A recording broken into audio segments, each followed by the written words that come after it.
Right, so I'm going to be focusing on differences at GCSE. We've been hearing today that gender differences exist right through a child's trajectory through education and university and into the workplace. But I'm going to focus on GCSE because it represents the end of compulsory schooling in England anyway. And choice of subject and specialisation has had less of a chance to play a role in determining what school children do. So I'm going to give a very, very brief summary of some of the main findings in the, if you like, psychological and educational literature about gender differences in test scores and ability outcome tests. And then I'm going to focus on the GCSE data in England, looking at differences in choice of subjects, differences in outcomes in terms of the grades, which is what's usually reported, and then looking at differences in terms of the underlying scores, which allows some more fine-grained analyses of the data to answer some of the more interesting questions. So, why is this interesting? Gender differences in exam outcomes, you see it's the sort of central point of this big slide. That's not to suggest it's the main thing and the things around the edge are mere peripheral issues. It's just that lots of debates on gender issues in education sort of trace themselves back to differences in exam scores as part of their argument. So evidence from exam scores is often used to inform a lot of different debates. So they're interesting of themselves for that reason. So previous research on maths and related abilities, the general consensus seems to be that over time the differences are lessening. Traditionally it's been associated perhaps that boys have an advantage on numerical, mathematical kind of achievement tests. Certainly in the US and indeed here, differences are very small, very small. Possibly a slight male advantage in some sections of the SAT and ACT, which are admissions tests in the US. But as we saw earlier in the presentation, the pattern across different countries in PISA is not consistent. If there's a male advantage, it's most likely to be at the top end. And even within maths, you can find different subtopics where there might be different boy-girl differences depending on the subtopic. And while it's easy to find these differences in the data, as you can expect, it's very difficult to come up with an explanation of any differences you find. And there's a lot of psychological research trying to trace it to genetic differences, differences in the brain structure, and various other things. And as we've seen, the social factors such as how people are brought up and what they do as children. With research on verbal and related abilities, it's a slightly clearer picture in that there's generally a fairly consistent female advantage, which is found, in a wider variety of countries and contexts. And as we heard earlier, in the UK, there's been a particular initiative to improve boys' writing. But again, it's not entirely across the board. If we look at the SAT and ACT tests, there are subtests of that where there's not an advantage for females, particularly the vocabulary and reading comprehension where they're equal. In terms of GCSE and A-level, previous research has fairly consistently found a female advantage in that girls are entered for more GCSEs, they get better results in terms of grades A star to C, and certainly do better in English, possibly equal in maths. And previous research has pointed out that the effect sizes of the gender differences are relatively small compared to other demographic variables that we might be interested in, such as socioeconomic status or ethnicity. And of course, there's other work looking at the effect of different types of assessment and assessment type, such as multiple choice items or coursework. And we'll have a bit of a look at that later on in this presentation. So I'm going to be presenting quite a lot of graphs today, have quite a lot of different subjects in them. So I've tried to group them by different themes. So I've grouped together the STEM subjects, humanities subjects, which would include things like English, history, and geography, languages, fairly self-explanatory, expressive subjects. These are subjects where the assessed outcome might not be a piece of writing, but might be a performance or producing a picture or an artifact or a drawing. And then finally, the what I've called applied subjects, which might be expected to lead more directly to a particular field of employment or further study. Of course, these are only rough categorizations, and some subjects are difficult to classify, as you might expect according to this system. For example, psychology or economics, not easy to classify. So, In terms of subject choice, this graph shows the percentage of boys taking these subjects. So if the blobs are to the right of the centre line, it means that more boys than girls are taking it. And if the blob is to the left, it means that more girls than boys. And we have data from 2005 contrasted with 2014, and the data comes from the National Pupil Database, which is all schools in England. So I've circled there what I think is perhaps the most interesting point on this graph is that the separate sciences, there is far more equal in terms of the proportion of boys and girls taking in 2014 than in 2005. You can see the subjects at the top have more boys, and those are fairly small entry subjects, geology and astronomy. As you might expect, the subjects that are largely compulsory, like maths and science, the proportion is roughly equal. The computer studies has the biggest difference in favour of boys taking. Humanities, broadly equal in terms of percentage of boys and girls taking. I suppose the most noticeable ones there are the psychology and sociology at GCSE, which are taken predominantly by girls. And perhaps some indication there that the red dots are nearer the central line than the blue dots, suggesting that the choices in terms of imbalanced choice of GCSE has changed in favour of more equal taking over the years. If we look at languages, I've highlighted German, French and Spanish purely because in terms of numbers, the vast majority of people taking a language GCSE take one of these three subjects. The other languages there are taken by relatively few. Latin has quite a large entry, but the others less so.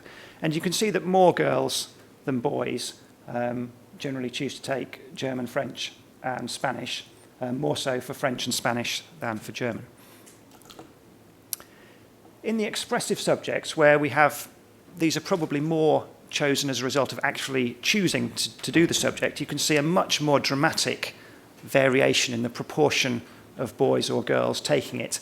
And as you might expect, these tend to be along the stereotypical lines, with electronic product, engineering, resistant materials being chosen predominantly by boys, and textiles, technology, dance, art and design being taken predominantly by girls.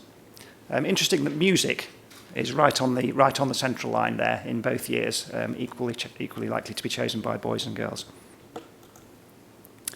And in the applied subjects, again, we see a similar pattern to the expressive subjects, with the stereotypically male subjects being chosen by 90% males, and the stereotypically female subjects, such as child development, health and social care, being chosen in general by females. Now, in these graphs, we're looking at the outcomes, so not the choice. This is the results in terms of the grades. The left-hand graph shows grade C and above, and the right-hand graph shows grade A star, which is the highest grade. So grade C is the metric that's often chosen to talk about gender gaps, because it's a key indicator for school evaluation, etc., the proportion of pupils reaching grade C. So you can see in the STEM subjects that there is a gender gap in favour of girls in nearly every subject. I've highlighted applications of mathematics, which is the only subject where there is a male advantage at both grade C and grade A star. So if the blob is to the right of the central line, it means that boys are doing better than girls. And if the blob is to the left of the centre line, it means that girls are doing better than boys. So you can see that by these two metrics, the gap is bigger at grade C than at grade A star. But as I'll be showing later, that's partly an artifact of where the cut-offs occur in the distribution of scores, which means that this metric, although it's a common one for looking at gender differences, is not necessarily ideal in some respects.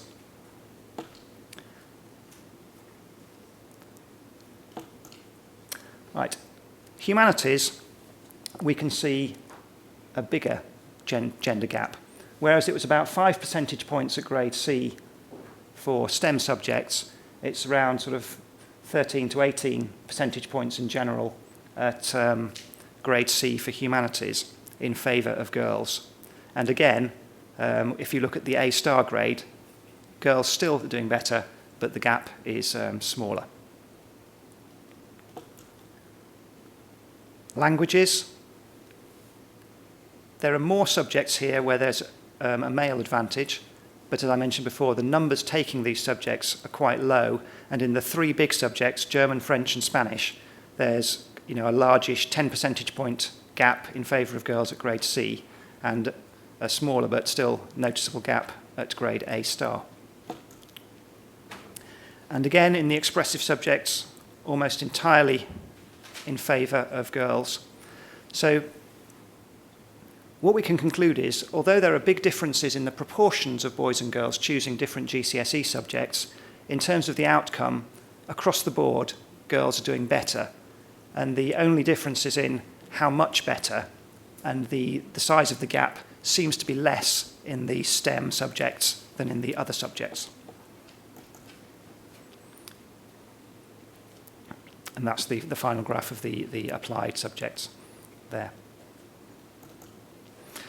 So to go a bit further than looking at the grades obtained by the pupils, we can look at the scores. Now, to do this, I was using data from OCR, where I have access to the scores as well as the grades. And the statistic I'm going to use is what's called the probability of superiority, which is the probability that a randomly sampled boy would have a higher score than a randomly sampled girl. And there are some advantages in using this statistic because it includes all of the data, like a mean does. So it's not just looking at the proportion above a certain point, which would be unaffected by changes elsewhere in the distribution. All the scores contribute to this. And its second advantage is that it's a sort of scale-free metric. So once you've found an effect, you can compare it with differences on different measures to help interpret it. So here's the probability of superiority for OCR GCSEs in STEM subjects. And you can see that the average P sup is 0.46. So that across these subjects, on average, there's a 0.46 probability that a randomly chosen boy would have a higher score than a randomly chosen girl. And these have got confidence bars on them, which reflect mainly the size of the entry, the number of pupils taking that particular exam. And you can see that in the physics and maths, they're the closest, and in fact, boys are slightly ahead in applications of maths and methods in maths, and they're possibly fractionally ahead in one of the physics syllabuses, but not the other one. In the humanities subjects, the average probability of superiority for boys is lower, 0.41. And you can see there that that applies to all the subjects that girls are likely to do better. Languages, similar to humanities, an average of about 0.42. Expressive subjects, the biggest difference, 0.35. So it's a similar picture to when we used the percentage getting grade C. There's the biggest difference in favour of girls in these expressive subjects. And in the applied subjects, value of 0.4 is similar to the overall average across all subjects of around about 0.41. Now, what does 0.41 mean? Well, if we look at the distribution of height of boys and girls in the population of 16-year-olds, you get a picture like this. The average probability of superiority for boys in this case, because they're taller, is 0.85 or 0.86, I think, which means that there's quite a high chance that a randomly chosen 16-year-old boy would be taller than a randomly chosen 16-year-old girl. But you can see that if we were looking at the proportion above a particular point, the difference we get would depend very much on where we chose to measure that difference. So if we chose to measure it at 155 centimetres, I think the gap in the proportion of boys and girls above that height is around 12 percentage points. Whereas if we chose a value of 169 centimetres, the gap in the proportion of boys and girls above 169 centimetres is much bigger, possibly around 50 percentage points. So you can see that where you choose to measure your gap will have a big influence on the size of the gap that you find, which is why it's worthwhile, if you can, looking at pictures like this in every case to see what the overlap is. So that's what the distribution of heights looks like. What does the distribution of exam scores look like?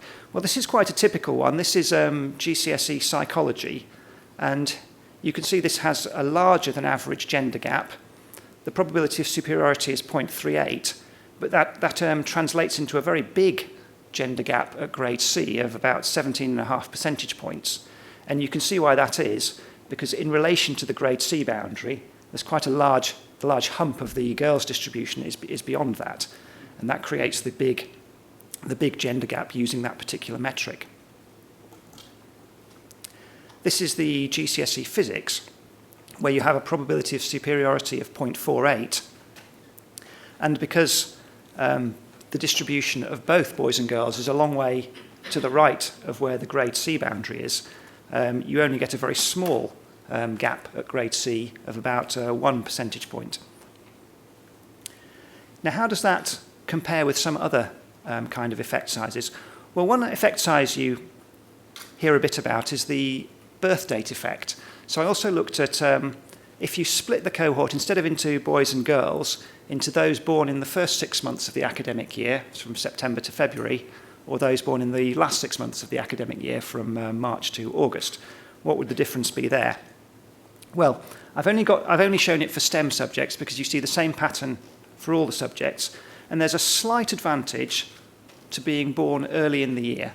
Those born in the first half of the year tend to do slightly better than those born in the second half of the year, but it's not a very big effect. So that it's the same probability of superiority as we saw for physics. So if I just go back, this is what the birth date effect looks like on average at GCSE. So you can see there's a lot of overlap, almost total overlap, in fact, in those two distributions. But nevertheless, it's a consistent effect, the birth date effect, and you can see it across all subjects. So to summarize the effect sizes, the difference between boys and girls in terms of height at age 16, which is around about 11 centimetres, is a probability of superiority of 0.86. The GCSE gender gap, on average, 0.41, corresponds to about 2.5 centimetres in height, which is the difference in 16-year-old boys who are roughly 9 months apart. So as a teacher, I guess, you had a class of people. It would be quite a difficult difference to detect by eye, the difference in height between people born in September and people born in June, say. But nevertheless, a real difference. And the month of birth gap is only 0.5 centimetre, so very, very small, and I would say almost impossible to detect with the naked eye in a class or school setting. And we can detect those kind of small differences with the kind of large data sets that we have access to. So, as well as looking at overall measures of performance, it's also interesting to look at are there any differences in the distributions of scores? For example, are there more males at the low and the high ends of the distribution? And there's a name for this idea, which is called the mediocrity of women hypothesis, which was a phrase coined by Alice Heim in a book in 1970. The idea that you have both more poorly performing males, but more sort of geniuses or very high achievers at the end of the spectrum. And of course, as you might expect, that's been quite a controversial claim. And it's very difficult to get unbiased data, of course, because as we've discussed, lots of things influence trajectories into different fields of achievement. Here we see quite a typical headline from the Independent. This wasn't our research, but it says boys tend to get top marks or fail in exams, which is a slightly misleading headline, but a more accurate one would probably not have been so catchy, such as both boys and girls tend to score in the middle in exams, which I don't think would have been published. So, in the GCSE scores, as we've seen, whichever way you look at it, girls do better, and they had a higher mean in 96% of cases. And it's also true that boys did have a higher standard deviation, which is a measure of spread of the scores, in 80% of the cases. And the girls had a higher mean, and the boys had a higher standard deviation, again, in 71% of the cases. But does this mean that there are more boys at the extremes? Well, to look at this, I focused on the subjects where you had quite a large entry, at least 2,000 people, and looked at the top 5% of scores and the bottom 5% of scores. So we're looking at right at the top end of the distribution and the bottom end of the score distribution, and to see whether the boys or girls are overrepresented there.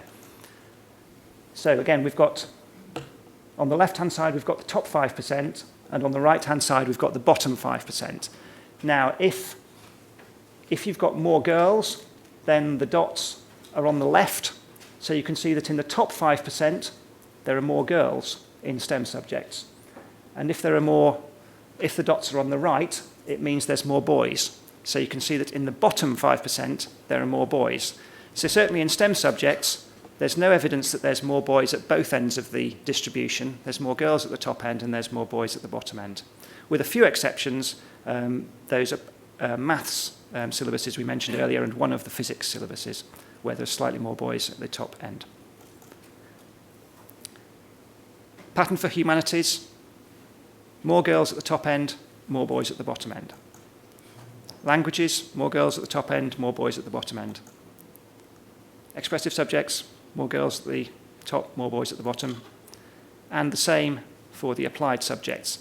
So I think we can say, certainly in terms of GCSE, there's no evidence that there's more, of the mediocrity of women idea, that there's more boys at both extremes of the distribution.